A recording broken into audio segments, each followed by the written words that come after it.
വാഹനങ്ങൾ വായ്പയെടുത്ത് ലോണുകളെടുത്ത് വാഹനങ്ങൾ വാങ്ങുന്നവർ ലോൺ അടച്ചതിന് ശേഷം എതിർപ്പില്ലാ രേഖ അല്ലെങ്കിൽ NOC അല്ലെങ്കിൽ നിങ്ങളുടെ ഫിനാൻസിൻ്റെ പേര് ഹൈപ്പോത്തിക്കേഷൻ എന്നൊക്കെ പറയുന്ന സംഭവമുണ്ട്. അത് നിങ്ങളുടെ ഉത്തരവാദിത്വം മാറ്റാൻ മറന്നു പോകുന്നു. അതുമൂലം പല പണികളും പല കസ്റ്റമറിനും കിട്ടുന്നുണ്ട്.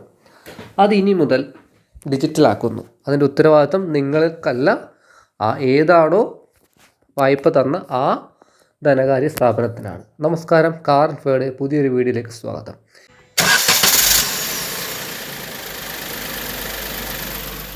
ഇത് വളരെ പ്രധാനപ്പെട്ട ഒരു കാര്യമാണ്. കാരണം ലോൺ ക്ലോസ് ചെയ്തതിന് ശേഷം NOC ചിലർ മേടിച്ച് കയ്യിൽ വെക്കുന്നു. അതിൻ്റെ കാലാവധി 6 മാസമാണ്. അതിന് ശേഷം ചെല്ലുമ്പോഴേക്കും ആ NOC പറ്റത്തില്ല എന്ന് പറയുന്നു. ഇല്ലെങ്കിൽ നമ്മൾ ഇങ്ങനെ ഒരു കാര്യമുള്ളത് മറന്നു പോകുന്നു. പിന്നീട് നമ്മളിത് അപ്ലൈ ചെയ്യാൻ ചെല്ലുമ്പോൾ ആ ധനകാര്യ സ്ഥാപനം നിലവിൽ ഉണ്ടാവാൻ സാധ്യതയില്ല. കാരണം പല സ്ഥാപനങ്ങളും പൊട്ടിപ്പോകാറുണ്ട്. അപ്പോൾ നമ്മളുടെ വാഹനം ക്രയവിക്രയം, അത് മറ്റൊരാൾക്ക് വിൽക്കാനോ പേര് മാറ്റാനോ ഒന്നും ചെയ്യാൻ പറ്റാത്ത അവസ്ഥയിലേക്ക് വരുന്നു. അങ്ങനെ ഇരിക്കെയാണ് RBIയുടെ നിർദ്ദേശപ്രകാരം പ്രവർത്തിക്കുന്ന എല്ലാ ധനകാര്യ സ്ഥാപനങ്ങളും ഇനി മുതൽ വാഹനത്തിൻ്റെ ലോൺ തീർന്നതിന് ശേഷം 2025 ഏപ്രിൽ 1 മുതൽ RC ബുക്കുകൾ ഡിജിറ്റൽ ആവുകയാണ്. അതിനെ തുടർന്ന് ഈ ഒരു NOC ധനകാര്യ സ്ഥാപനം നിങ്ങൾ കൺസേൺഡ് RTOയ്ക്ക് അയച്ചു കൊടുക്കുകയും അത് അവർ തനിയെ നിങ്ങളുടെ RC നിന്നും ഫിനാൻസ്ഡ് ബൈ എന്നുള്ളൊരു പോർഷനിൽ നിങ്ങളുടെ ആ ബാങ്കിൻ്റെ അല്ലെങ്കിൽ ആ ധനകാര്യ സ്ഥാപനത്തിൻ്റെ പേര് മാറ്റുകയും ചെയ്യണമെന്നാണ് നിയമം. അപ്പോൾ അതിന് ചെറിയ ഫീസുണ്ട്. അതിൻ്റെ ഫീസ് ഓൾറെഡി അവർ ലോൺ എടുക്കുമ്പോൾ തന്നെ വാങ്ങിക്കും എന്നാണ് അറിയാൻ കഴിഞ്ഞത്.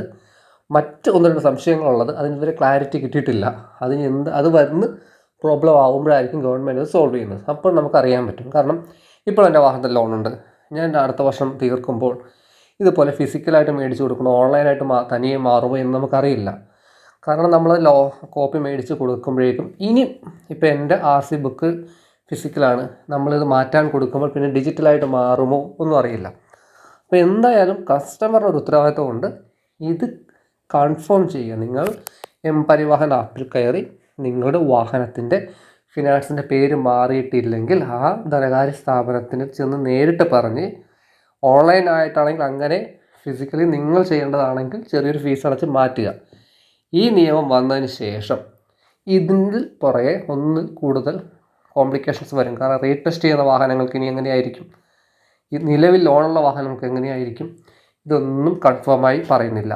അത് വരണമെങ്കിൽ അതുപോലത്തെ ഒരു ഇഷ്യൂസ് ജനറേറ്റ് ചെയ്യുമ്പോഴായിരിക്കാം അത് സോൾവ് ചെയ്യുന്നത്. അപ്പോൾ അതും ഞങ്ങളിതുപോലെ തന്നെ റിപ്പോർട്ട് ചെയ്യും. നിലവിൽ ഏപ്രിൽ 1 വരെയുള്ള വാഹനങ്ങൾക്ക് നിങ്ങൾ തന്നെ ഈ ഹൈപ്പോത്തിക്കേഷൻ ക്യാൻസൽ ചെയ്യുക. ഇല്ലെങ്കിൽ നിങ്ങൾക്ക് ഈ വാഹനം വിൽക്കാനോ മറ്റു കാര്യങ്ങൾക്കോ സാധിക്കുകയില്ല. Okay, thank you.